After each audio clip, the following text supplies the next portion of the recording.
Well, today for the Heritage Trust interview, we've got Brian Ross, who was with us in the late 70s, from 76 to 79, I believe. About then. So, welcome. Thank you. It's nice to see you. Great to be here. And I believe that Harry Melrose signed you when you were 18 years of age. Yeah, he did. I came back from Portsmouth, to be as quick as I can, left Easter Road, reason wasn't going to get in the first team, but I was only 17, but I was impetuous. Played for St Johnstone in a trial. After the game, we're playing against Motherwell. Motherwell wanted to sign me. It was Craig Brown, Scotland manager, and Willie McLean. Went, played 5 weeks, trained every day, small squad, played a number of games, the Airdrie, Airdrie Rangers, a couple other, can't remember, so long ago. But they couldn't, because they had not a great deal amount of money, they couldn't have 19 players, so Peter Marinello and Bobby Graham had just came back from Portsmouth. They phoned Ian St John and said, "What are you doing next week, Brian?" I said, "Nothing." They said, "You're in Portsmouth then, go down." And I went down there for 2 weeks, and then I played against Chelsea and Norwich and done fine. They were £250,000 in the red then, that was a lot of money back then. And Ian St John said, "You can't get any money signing on or out like that." And quite separately, my wife, who my wife, she had moved from Scarborough to Edinburgh, so I had moved from Edinburgh to Portsmouth. And then I went, "It's okay, boss, Ian St John, lovely guy, I'm just going to go back to Edinburgh." And when I got back, my dad said, I opened the door and my dad said, "Harry Melrose has been on the phone, he wants you to go to Dunfermline." And I went to Dunfermline, and best thing I ever did, to be honest. Hard 6 months. Never seen the inside of a hospital till I came here. I got kicked all over the place at various places, and it was a real education, and you learn quick or you sink. So I learned quick, and fortunately the boss put me into the team. I'll not tell you the story of that one, maybe. Oh, well, yeah. When you first came, you were 18 years of age. I was 18, yeah. So, did you get put in the team right away? No, I didn't. Or did you in the reserves? Yes, I was in the reserves. And I was trying really hard.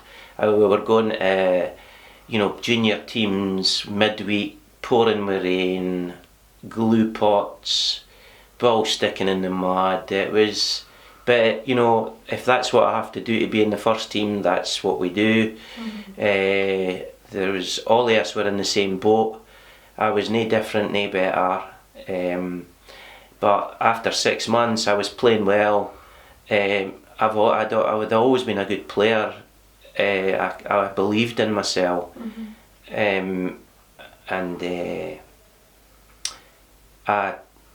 One night, it wasn't a training night, and I went home from work and got in my car. My dad says, "Where are you off to, son?" I says, "I'm away to East End.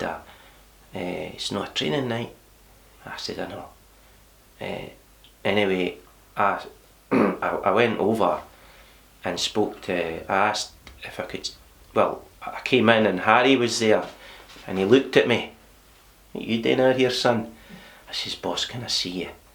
And I'd been thinking about it for days and probably weeks. I says, "Look, I need to see you, boss. I just need to say something to you, and then I have to go because it's killing me." And I said, "Boss, I've burst my backside for you for 6 months. I'm the best left-sided player in the club. Now, if you didn't believe that, I believe it, but if you didn't believe that, then fair enough, I get it. I said, but either I'm in the team on Saturday, right, and I can have no right to say it, and I you can do whatever you want with me, but, or I'm not here. I'm not here, boss. It's killing me. I didn't ken what else I can do. Anyway, from Thursday to Saturday I couldn't sleep. I didn't ken whether I was out the door. He would have been quite within his rights to say, there's the door, son, shut it on the way out, eh? But I looked at the board and number 11 and my name was against it, and I was, couldn't believe it. So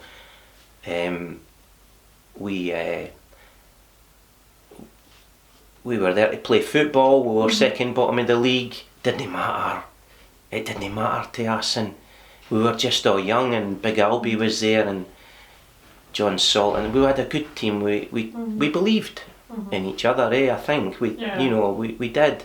It was a young team. It was young because at that time Dunfermline had gone backwards and were struggling for money and one thing and another, and they were going. But we had some good experience.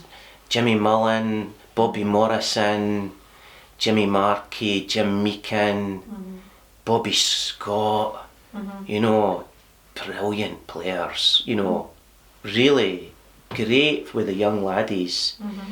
Big Albie goes up front to centre forward, and we never looked back. I was in the left midfield position, Alan Evans, and all I did was, whenever I got the ball, and he knew it because we'd been playing together at training and stuff, and he knew that whenever I got the ball he just moved into position, and he knew I would find his head, and every time I did, well, most times, and he scored a barrel load.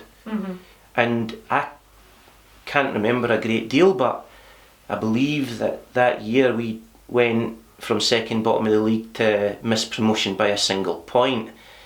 That's a pretty good 15 or so games. I can't remember us ever getting beat. We might have got beat, but I can't remember. Maybe I blocked that out. But you know, there was teams coming to watch us because we were playing good football. And you know, Jimmy Mullen said to me one night, he says, "There's Manchester United in the crowd tonight, Brian." He says, "What are you telling me for?" He says, "What?" He says, "Because they're here watching you." I went, "Nah." And I wouldn't have dreamt anybody would have been watching us. I had no clue. Big Albie, me, the rest of the boys, we were just wanting to win games for Dunfermline, eh? Yeah. At that time you're talking about, I think was Jim Bowie was here at the same time, and I was at school. Kenny Watt, Flash. Yeah.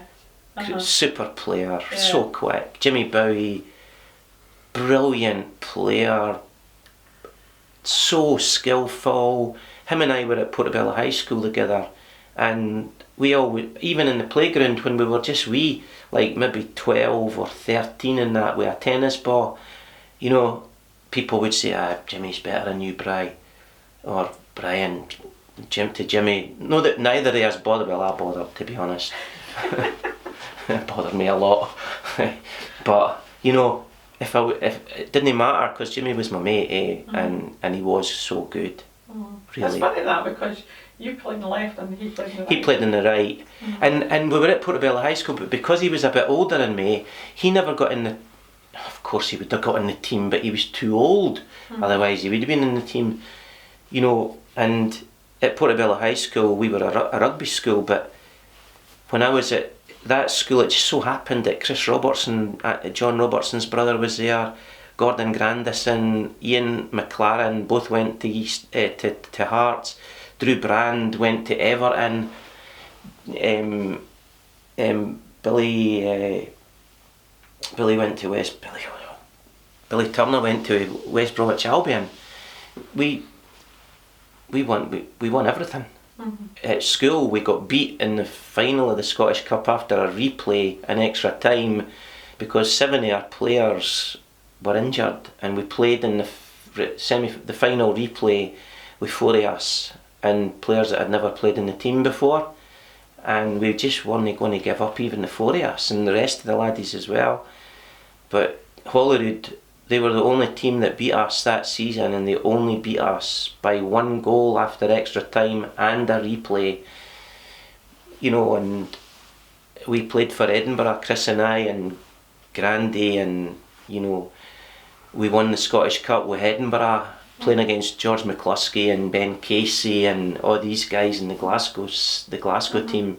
And then we got in the Scotland team together, and we played at Wembley and played against England at Wembley again. And there was about 50. It was unbelievable. We ran out. I actually couldn't believe what I was seeing. About 50,000 fans, and I couldn't hear a word that anybody said to me.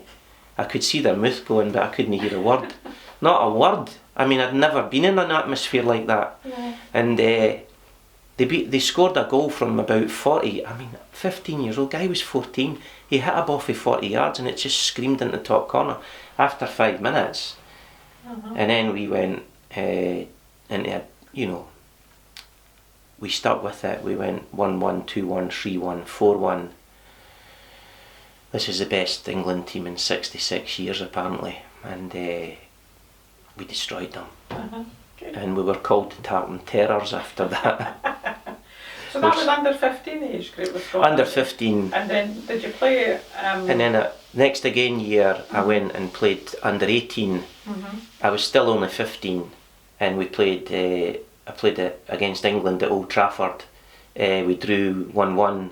Lindsay Muir, who was at Easter Road with me, I made it, crossed it because I was playing wide left, and Lindsay just went in and stuck it in the top corner, and we drew 1-1, and we done really well. We had a good side, and then I was still 15 and I was going professional, and then I was asked if I wanted to captain Scotland at under 18 level for the next 2 years, and it was, no, I want to go to be a professional football player. So I went to Easter Road. When I was 13, I got, it might have been 14, Arsenal were wanting to give me £4,000 to sign for Arsenal, and I says, but you're no Hibs, you know, and so no. And Leeds and Aston Villa and Celtic and Rangers and Hearts and Aberdeen and Dundee United and look, a number of other clubs, but it was like, I loved Hibs. Yeah, absolutely, your team. When your second season here at Dunfermline, when you said that Harry you'd had the discussion with the manager, and you were in the team. Your second season here then, so did you start at the beginning of the season, and is that the season that you then got injured? I got injured in pre-season friendlies. Right. So we're playing against Bury pre-season, and there was talk about us, maybe potentially me going to Villa with Alan Evans. I don't know how true that is, it's so long ago, I actually don't know. I can't remember. But there was talk of me leaving Dunfermline and going down south. Somebody told me that, and sometimes I think I dream these things, you know, that Gordon Cowans was had been a brilliant player, and he was heading towards, needed somebody to come in and do what he did, and they thought I could do it, I think, you know, I thought that as well, albeit I never got the chance, which is sad. But I went for into a tackle, and so it was just a normal tackle, but you know, if somebody else you think is going to go to a tackle who doesn't make the tackle, then you've got to adjust your position, and of course you've got to accelerate into the tackle to protect your back four. So that's what I did. I used to wear 6 long studs because it gave me half a yard on the turn. The studs caught in the ground, the force of the tackle coming in twisted my knee right round, and it tore my medial ligament. It's the thickest ligament in your body. I didn't know that, of course. Jimmy runs on with his smelling salts. Come on, wee man, you'll be fine. Get to half time, you'll be alright. I says, Jimmy, get me off of here, my leg's knackered, man. And my leg was sort of, it was it was just completely gone over here. It was just like, get me off of here. And it took 2 years to heal, But then 2 years to heal, and of course physically I got myself back because I worked really hard, but I didn't have the same flexion in my knee. 75% I only had, and then sometimes it's the mental scars, so you're sort of going, well, I'll go for this. So you can't have that, you can't, it's milliseconds in football, but the difference between really outstanding and pretty ordinary is milliseconds. Getting a shot away, getting an angle to get a cross away, getting out of a tackle with no getting hurt or getting absolutely cemented. It's just small margins, and that's what. Do you then look back on your career, because after that season, that wasn't your last season, was it? Well, it more or less finished your playing. It did. And then you went on to, was it Meadowbank? I did. I went on to Meadowbank. But you see, any player in the world who gets injured needs someone to believe in them. And Harry believed in me, but Harry wasn't here. And Andy Rowland, he didn't ken me, So, and of course it's momentum. So getting in the team gives you a boost, and then you play pretty well, and then that gives you a boost, and then you get a bit of momentum going, and then you start to believe, and confidence goes up, and then you get some passes away and you score some goals, and that improves your confidence, and that gives you momentum, and then the other players recognise what you can do, and then they give you the ball, and the more experienced players gave me the ball because they knew that I could do stuff with it and create opportunities for everybody. But then you get injured in 2 years, and then all that momentum gone, and then you've got to force yourself back, and it was painful. It was really, really painful, to be honest. I'm not aware of anybody ever who has recovered from that injury and got back to top level play. And Michael Moles is a guy who, if anybody was going to get back, it was going to be Michael Moles, a brilliant player, just phenomenal player. Saw it happen, and broke my heart to see it, because I thought, I hope you get back. I truly do hope you get back, but I didn't think you will. And he didn't. It's just the very top players, like I played with Gordon Strachan, the same level at Gordon Strachan, brilliant player. Had a huge respect for Gordon, albeit we didn't really speak because he didn't play for Salvia, he played for Edinburgh Thistle, and and he thought he was the best, and I thought I was far better than that. But of course, he didn't get any bad injuries, and of course he went to Dundee, I went to Hibs. I played against him at Dundee. He went to Aberdeen. I played against him at Aberdeen. I thought in the games against Dundee reserves, it wasn't against Dundee, it was against Dundee reserves. Jockey Scott and all these guys were playing for Dundee. It was a really strong Dundee team, and I was young, but I thought I'd done okay. And then against Aberdeen, I'll be honest, I thought I'd done really well. I just thought there's nothing in it between us. Really, I'm a left sider, he's a right sider. He's really, really good. He's got a great passing range, but so have I. And, he got the opportunity, kept the momentum going, and used that momentum, and people believing in him, and he had Alec Ferguson, whereas I had Harry. which I'm grateful for, absolutely. Do you think on what could have been if you hadn't been injured? I didn't for years, but as I've got older, I'd be telling a lie if I actually said I hadn't. I have thought about it, and I truly believe, rightly or wrongly, truly believe that I was good enough to be really good. Mm-hmm.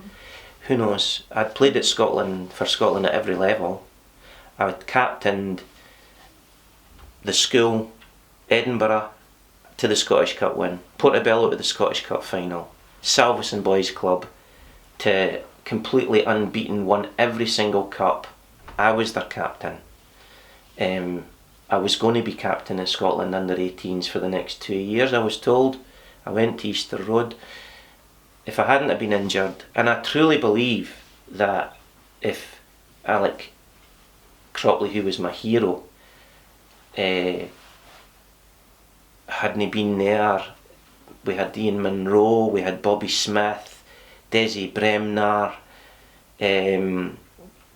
Ali MacLeod, Arthur Duncan, Paddy Carroll. We were all Scotland internationals, every single one of us. Mm-hmm. We're all left-siders or central to left. You know, you make your choices and we're the product of our decisions, and I chose to go to Hibs, rightly, but I also chose to leave Hibs. I chose to leave Hibs. They didn't want to get rid of me. Eddie Turnbull didn't want to get rid of me. I chose to leave, to come to a club where I could get a game in the first team. I knew I was good enough.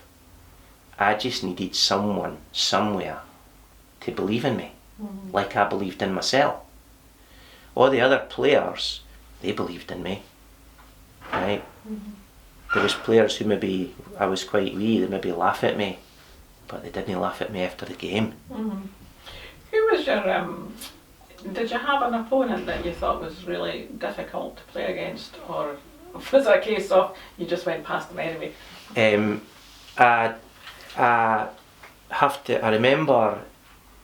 remember when I was 11, I was 10, I remember playing against this guy for Edinburgh schools. Now normally you're 11, but I was 10, and I was playing in the Edinburgh school trials, and I was always the best player in the pitch. I was always the best, and this guy was playing against me, and I was thinking, who is this guy?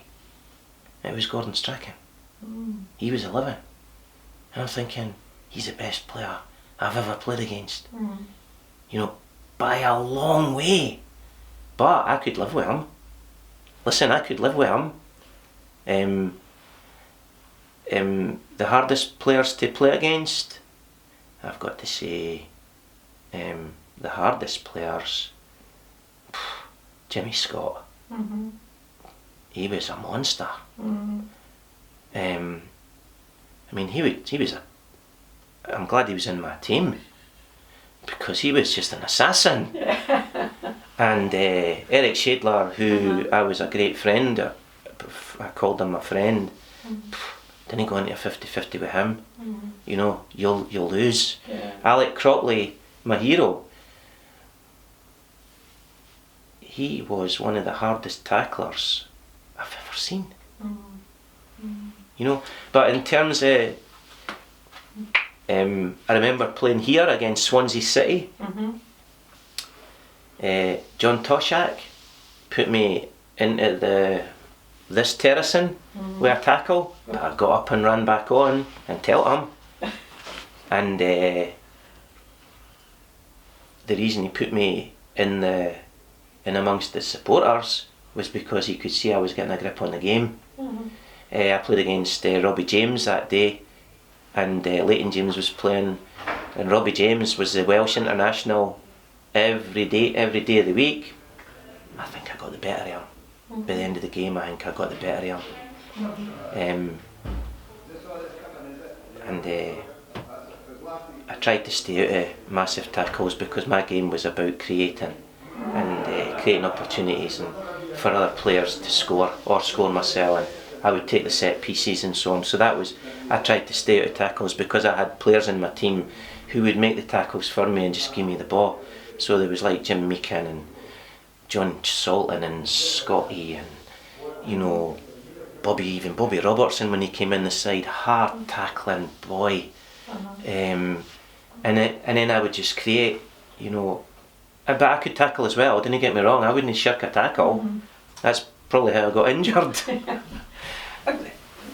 Is there any particular game that stands out for you in the short time that you were with us? Is there a game that stands out? The one game that I remember, and I can't remember a huge amount because it must have just been that I was so focused on doing my best for the team that I had to ask other players, and you know, about how years later, what was I like? I can't even remember, to be honest. But this thought came in my head: East Fife league game, maybe League Cup, no sure. I think we beat them 3-0 or 3-1, and I scored 2.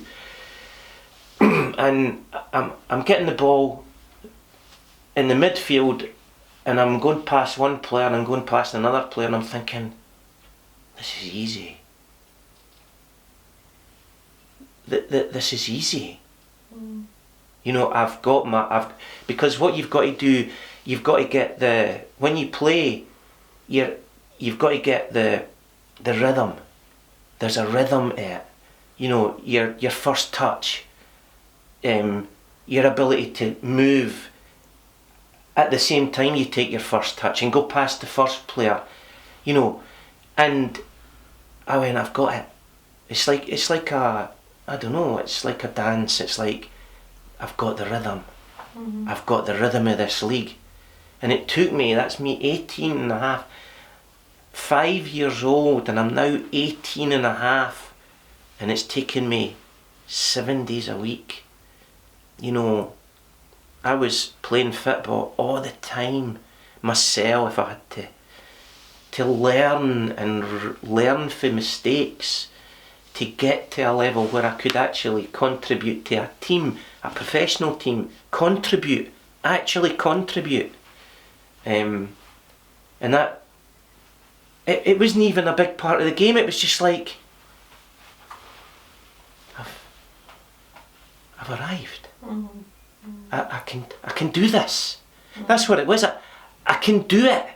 I know I can do it. And I've proved that I can do it. That's what it was. Yeah. Yeah.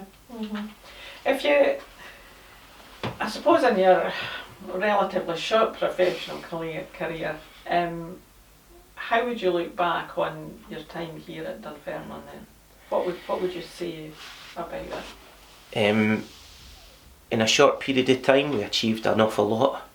I can't think, and I genuinely can't think, of another team anywhere that's ever went for second bottom of a league to miss promotion by a single point. Now there may be teams that have done it, but I think that was unbelievable. And that was down to every single one of the players in that team, for Hugh White right up to wee Jimmy, right? Ziggy on the wing, or Flash, Big Albie, you know, Laurie, them all. John Salton, Jimmy Meekin, Jimmy Scott. We gave everything we had. And it worked. And we totally believed in each other. You know, we all got on well. Great, we got on great. All of that means that you just do anything, you know, to win a game. Because we needed to win. There's a difference between want to win and need to win. We actually needed to win. We knew that. For the boss, we were second bottom. This is Dunfermline Athletic. Dunfermline Athletic are the second bottom of any league. You know? We didn't want to be the players that were fucking bottom of the league or second bottom of the league. No chance. We didn't want that. No. You said earlier that you would be grateful to Harry Melrose for signing you and giving you your chance. Totally grateful. He signed me, and then for 6 months he didn't play me, and that confused me. But then when I asked him, okay, I shouldn't have asked him in the way that I asked him, I get that. I had no right to do that, but he was a lovely guy. He was a good manager. Not a lovely guy. He is a lovely guy. Right, but I didn't see that side of him. I just only saw him as the boss. He was the boss. And I had went and almost gave an ultimatum to the boss. You know, how dare I? But it's how I am. You know, just tell me if you didn't think I'm good enough. Absolutely, I accept it for you. But Harry Melrose helped to give me my chance, and I'll never not be grateful to him. Yeah. Good. Well, Brian, it's been lovely speaking to you, and thank you for your comments and your stories. It's been really good. Yeah, thank you so much. Thank you.